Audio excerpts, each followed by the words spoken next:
Nah, sekarang macam-macamnya humanisme. Selain tadi yang tak sebut, yang tak jelaskan di depan, kan ada namanya humanisme Renaissance. Di luar itu dalam perkembangannya biasanya ada kategori-kategori lagi. Ada namanya modern humanisme. Modern humanisme itu sering disebut juga naturalistik humanisme, kadang disebut juga scientific humanisme, ethical humanism, atau democratic humanism.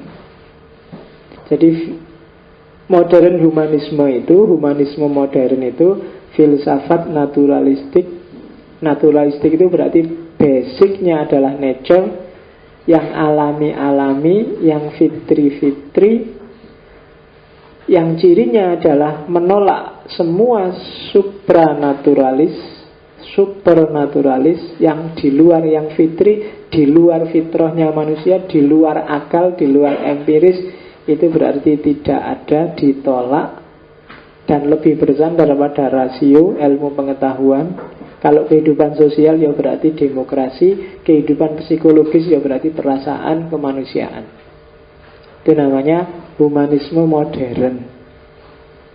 Tidak percaya atau tidak mengakui supranaturalisme. Jadi supernatural itu apa sih, bikinan-bikinan, tidak penting sama sekali.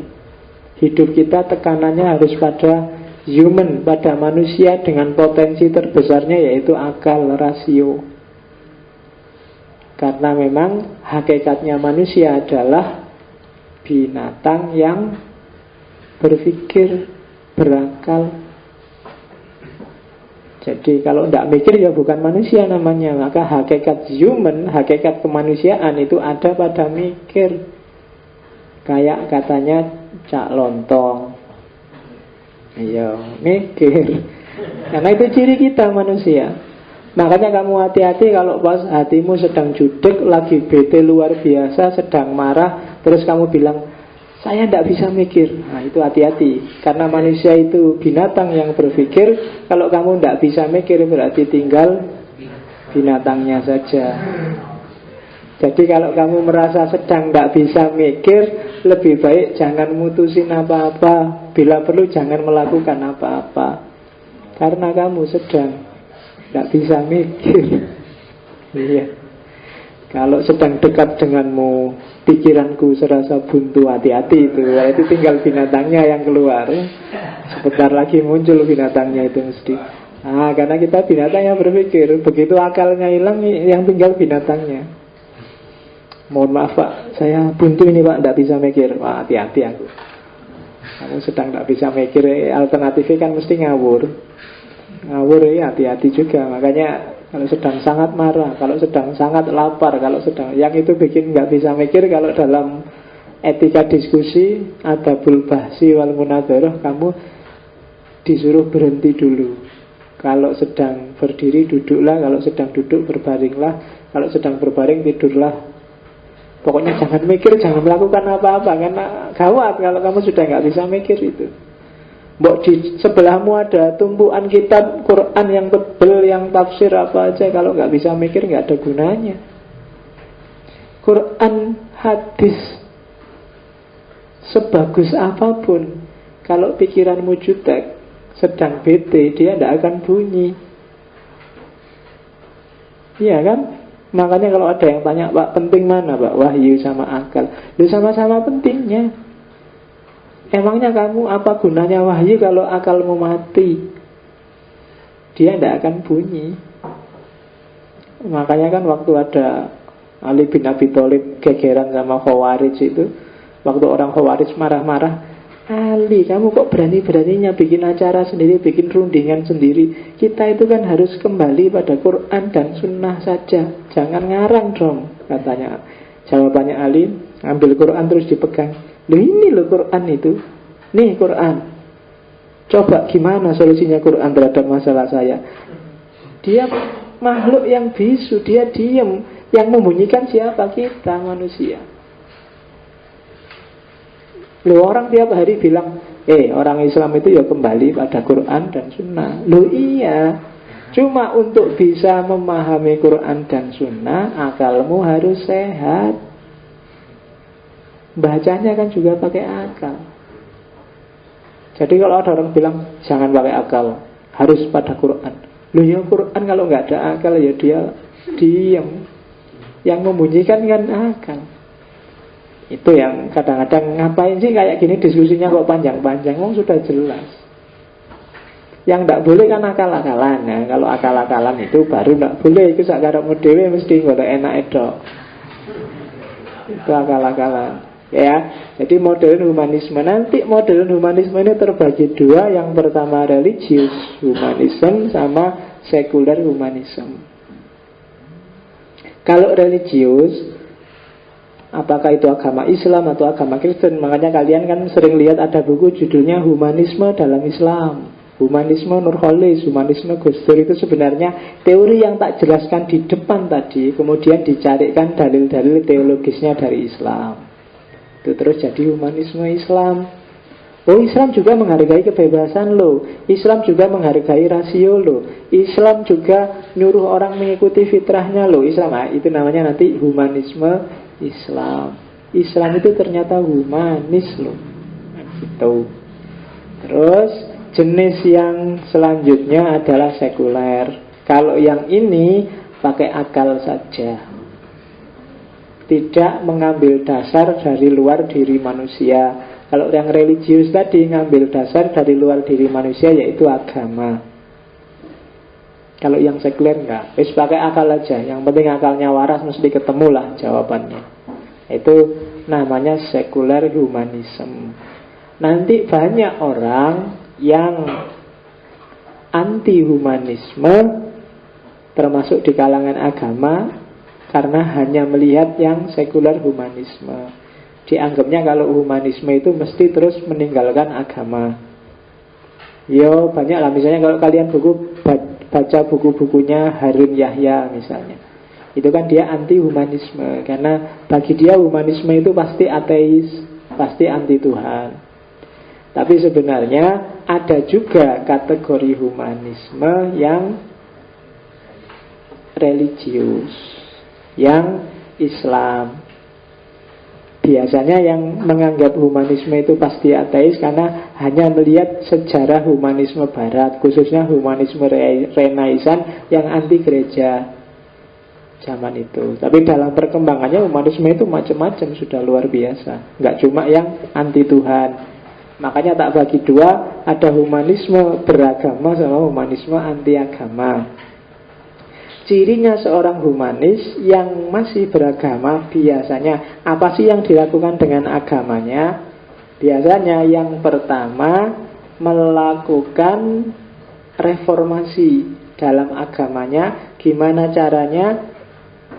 Dalam institusi agamanya itu tidak ada hegemoni, dominasi, ngatur orang, jadi calonnya orang ketemu Tuhan dan seterusnya. Makanya kelompok-kelompok modernis seperti Abdul dan kawan-kawan itu kan termasuk humanis, karena bagi dia sebenarnya untuk ketemu Allah itu tidak butuh perantara kiai, ulama. Monggo, setiap orang punya hak kok. Setiap manusia bisa ketemu Allah. Kita aja kan bisa sehari kita ketemu 5 kali. Meskipun mungkin ya kita ketemunya karena saking seringnya, karena atau apa, mungkin kamu nggak terlalu sadar bahwa kamu sedang berhadapan sama Allah. Kan kalau sholat karena formalitas kan kamu saking ngapale itu. Mungkin Allah juga saking ngapale, kayak biasa yang sedikit gitu. Sholat paling malaikat lapor, ya Allah ini anaknya sholat, supaya wingi biasa paling ya sambil ngelamun. Emangnya dia ingat aku kalau lagi sholat?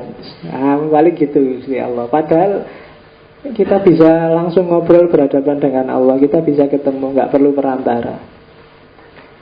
Adanya perantara itu nanti yang jadi sumber hegemoni, merampas kebebasanmu untuk berkomunikasi langsung dengan Allah.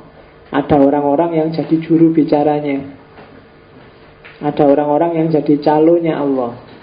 Itu kalau humanis yang punya agama biasanya ini yang direformasi. Kemudian yang kedua, kritis terhadap tafsir.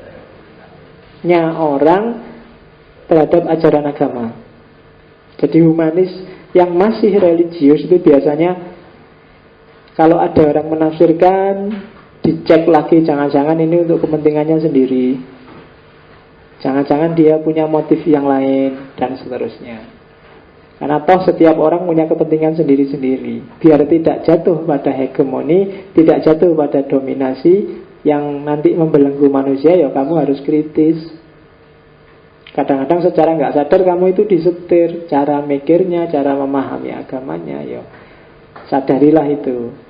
Terus yang ketiga, humanis yang masih percaya agama, biasanya dia percaya bahwa ajaran agama itu sesuai dengan fitrahnya manusia. Islam itu sangat humanis. Memang Islam itu ajaran untuk manusia. Terus humanis yang beragama biasanya juga sadar, terbuka untuk toleran, menerima agama yang lain. Yang lain juga mengekspresikan kepercayaannya sesuai keyakinannya. Dan yang terakhir, menurut seorang humanis yang beragama, agama itu untuk manusia hidup di dunia ini. Selama ini orang kebalik, agama itu fokusnya selalu ke atas. Enggak, yang pertama-tama agama itu pedoman untuk manusia hidup di dunia. Kalangan beragama, katanya humanis beragama itu biasanya dibalik, dianggapnya agama atau kitab suci itu pedoman untuk manusia untuk hidup bahagia di akhirat. Kebalik, agama itu untuk manusia, dipedomani untuk hidup di dunia. Nah, logikanya dibalik. Jadi jangan fokusnya ke akhirat. Akhirat itu tempatnya reward and punishment. Kalau hidup di duniamu beres, akhiratnya pasti beres. Tidak bisa kamu hidup di dunia ngerusak terus di akhirat beres. Cara mikirnya nggak bisa dibalik. Agama itu pedoman kita di dunia, kan gitu sudah jelas. Besok di akhirat kita tidak butuh Quran lagi loh. Butuhnya di dunia ini. Itu yang orang mikirnya kebolak-balik di situ.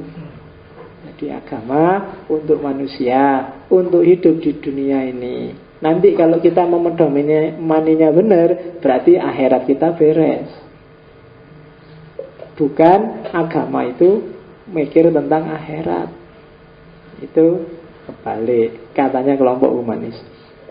Nah, humanis yang ateis itu nanti agamanya dilepaskan.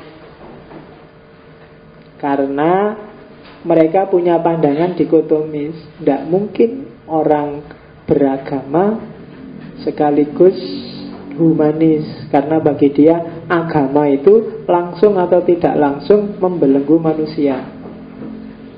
Itu katanya orang humanis ateis.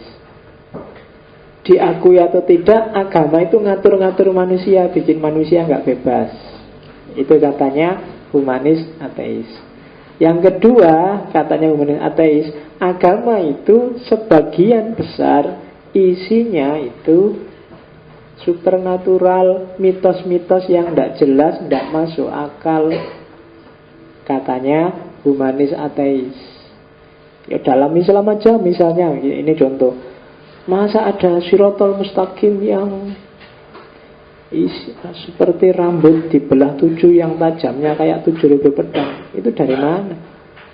Kira-kira surga itu apa sekarang sudah dibangun apa belum ya? Neraka itu kira-kira mikirnya aneh-aneh. Kok tidak masuk akal semua ya isinya? Itu katanya humanis ateis ngarang yang aneh-aneh, semuanya serba mitologis, nggak jelas semua. Tidak usah agama-agamanan deh. Itu karangan yang tidak masuk akal semua. Itu katanya humanis ateis. Dan yang ketiga, keabadian itu ya bukan kok masuk surga selamanya seperti katanya orang. Keabadian itu kalau kita bisa berkarya monumental di dunia ini dan kita karyanya saking monumentalnya kita akan diingat oleh anak cucu kita sampai besok, itulah keabadian. Katanya humanis ateis. Kalau kita berkarya luar biasa kayak Einstein, meskipun dia sudah mati ratusan tahun yang lalu, Tapi kan kamu setiap hari masih nyebut Einstein. Begitu lihat gambarnya, wah Einstein. Berarti dia sudah memasuki alam keabadian. Orang selalu ingat dirimu. Nah, itu katanya humanis ateis. Makanya ada hadis yang bilang bahwa silaturahmi itu nambah umur. Nambah umur itu maksudnya kalau kamu sering silaturahmi, kamu akan banyak diingat oleh temenmu. Meskipun kamu sudah meninggal, temenmu masih ingat, iya ya temenku yang itu. Nah, berarti kamu memasuki alam keabadiannya temenmu. Itu humanis ateis. Enggak lah, abadi itu ya enggak kok terus masuk surga selamanya. Ngapain di sana selamanya, enggak bosen kok. Abadi itu abadi itu berarti kamu punya karya monumental, diingat terus oleh anak cucumu sampai besok-besok. Itu abadi, tidak seperti kalau orang-orang agamawan itu. Jadi meskipun kita umurnya 20 tahun terus tewas, tapi kalau tewasnya berjuang membela negara, terus jadi pahlawan nasional, diingat-ingat sampai anak cucu, masuk buku-buku pelajaran, berarti kita abadi. Itu humanis ateis. Oke.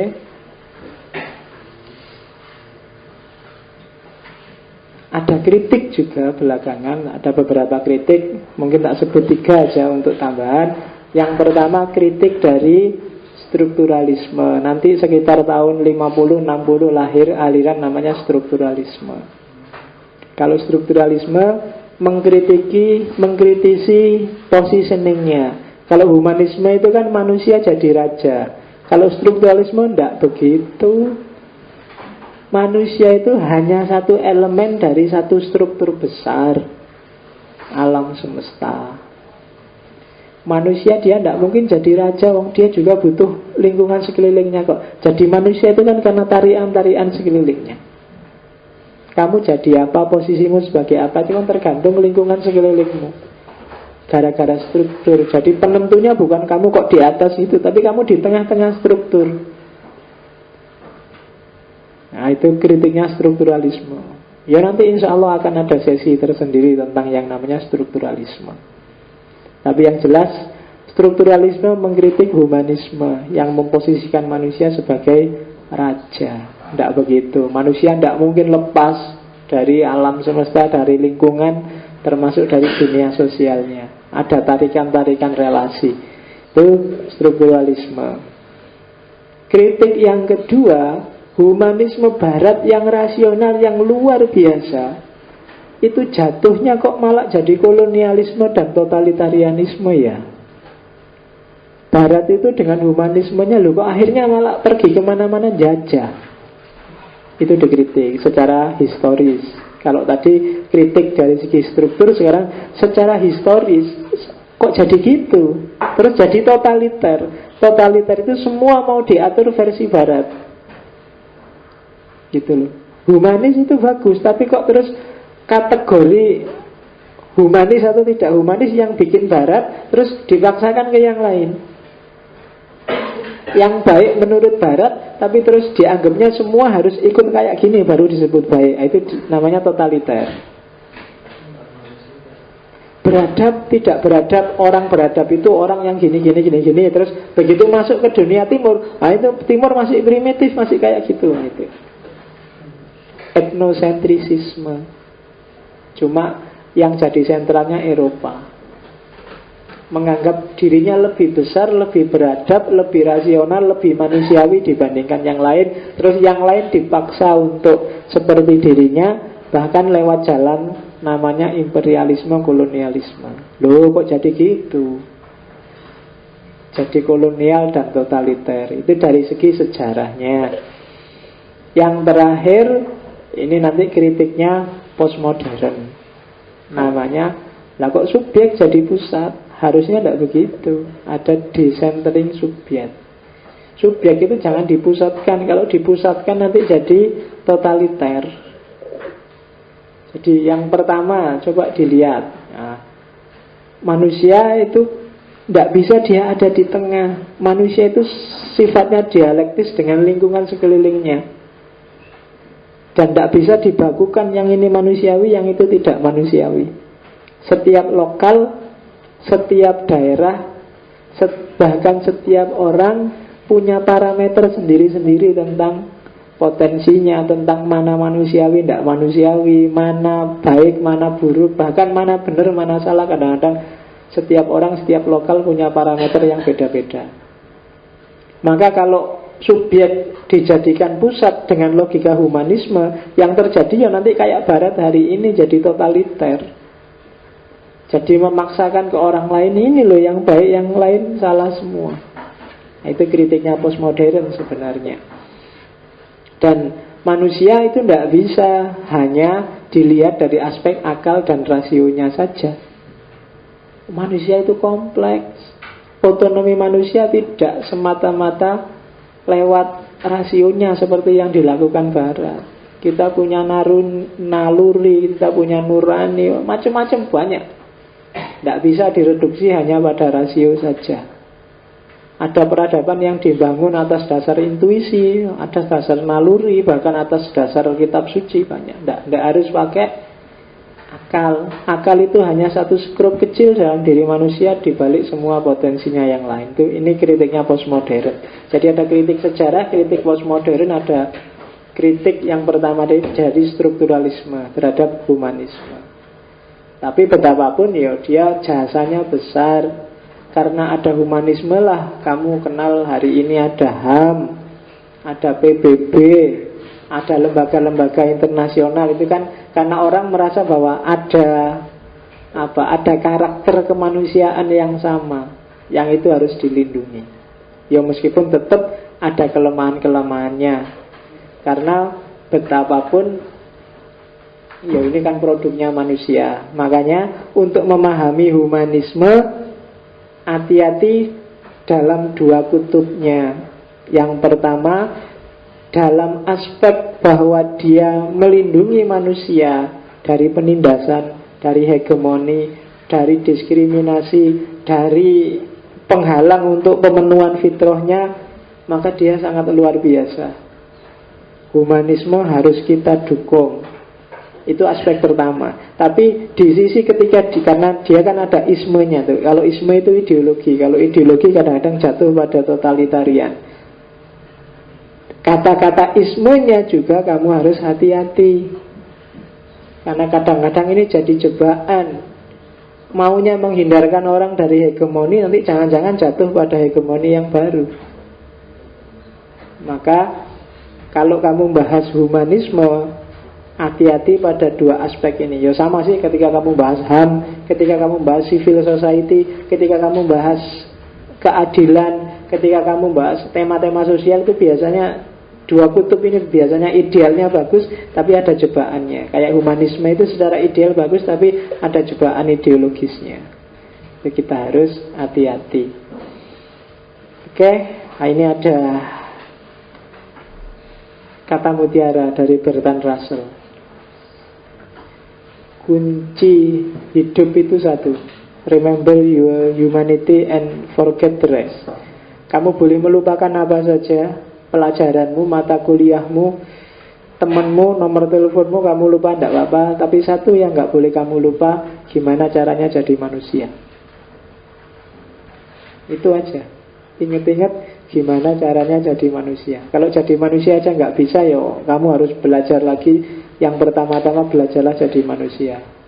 Remember your humanity and forget the rest. Kalau kamu sudah bisa jadi manusia, yang lain mesti ngikut. Jadi muslim pun muslim yang manusiawi, jadi mahasiswa ya mahasiswa yang manusiawi, jadi anak kos ya jadi anak kos yang manusiawi. Patokannya satu: remember your humanity. Kalau di Barat yang namanya humanisme, organisasi apapun, lembaga apapun biasanya pakai simbol itu, yang kayak huruf H ada kepalanya itu. Itu simbol humanisme universal. Dipakai di mana-mana. Happy human. Maksudnya apa? Manusia itu hiduplah sekarang dan di sini, nikmatilah harimu hari ini. Happy human. Gambarnya seperti itu. Kalau kamu lagi surfing ketemu gambar itu sebenarnya simbol humanisme. Happy Human. Lembaga apapun biasanya yang memperjuangkan humanisme pakai simbol ini sampai hari ini. Jadi kalau kamu mau bikin lembaga semacam itu, ya jangan lupakan simbol itu. Tinggal kamu kasih tulisan di bawahnya Majelis Jenderal Sudirman, Humanisme MJS. Nah itu di bawahnya, atasnya gambar itu. Nanti kamu diakui secara internasional sebagai lembaga humanis. Oke, saya kira itu ya. Sudah sampai jam 10 kurang 5 menit. Ada tanggapan? Alhamdulillah, nggak ada. Sudah malam. Minggu depan kita akan ketemu Machiavelli di session filsafat modern. Oke, alhamdulillah saya akhiri sekian. Wallahu a'lam bishawab. Wassalamualaikum warahmatullahi wabarakatuh.